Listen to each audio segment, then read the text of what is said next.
One of the higher level spells is called Neutralizing Field. And it's a concentration spell that completely protects everyone in the field from the effects of the contamination. But it's only a 10-foot radius. So it creates this image of the caster having to make this shield to protect their party members. And they have to concentrate on it. And if it goes down, you're in trouble. So it's a spell that automatically creates a dynamic encounter because if you're moving through the city, you're concentrating on the spell, creating the field that protects your party members. Everyone has to be close together, protecting the concentration of the caster as you're fighting against the terrible monsters and the magical effects that are around in the city. I want to say that one of my favorite bits that inspired that spell. I'm a huge fan of the Mass Effect series. Yes. And in Mass Effect 2, there's like I always pick Jack. I think you get to choose who it is, but Jack has the force field up. Yeah. And everybody's like trying to stay in that bubble because of all the like shrapnel and stuff happening. And that image of like everybody sticking together in this little bubble of protection was always such a cool image to me.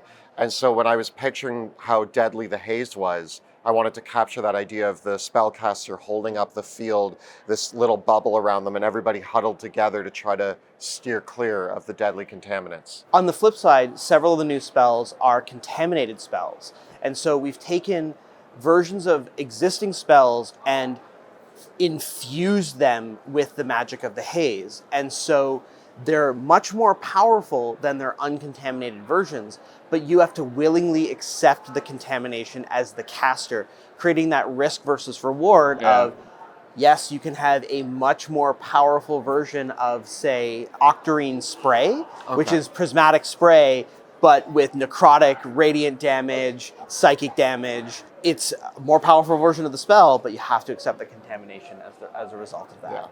Yeah. One of the other spells is a contaminated version of Cloud Kill called Conjure the Deep Haze. The artwork for that is terrifying. Yeah.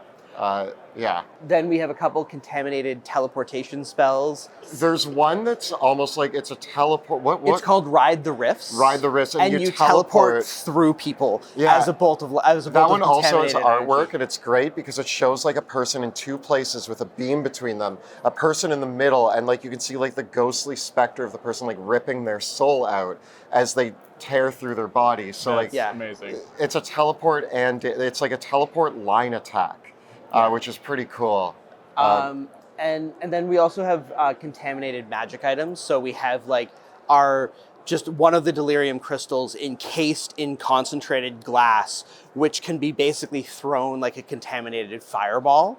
And magic items that are infused with the delirium crystals that can be used as weapons that have a bit of a risk versus reward to them as well, because you're using the contamination against your enemies. One of the pieces of magical armor that characters can learn to construct is the Haze Walker plate, which is basically the hazmat suit as a suit of magical plate. So you can build, high-level characters in Drakkenheim can build the Haze Walker plate and use that as their kind of way of exploring the wasteland in this hermetically sealed suit of plate armor. That's another one of the images that I just had in my head when we were thinking of that, of like almost like the astronauts going into like a dangerous alien environment. I really want the high-level party going into the crater all decked out in this like protective armor that kind of slows you down a bit. It's like clunky armor, but you're there walking into the most dangerous places in the city, decked out in this gear.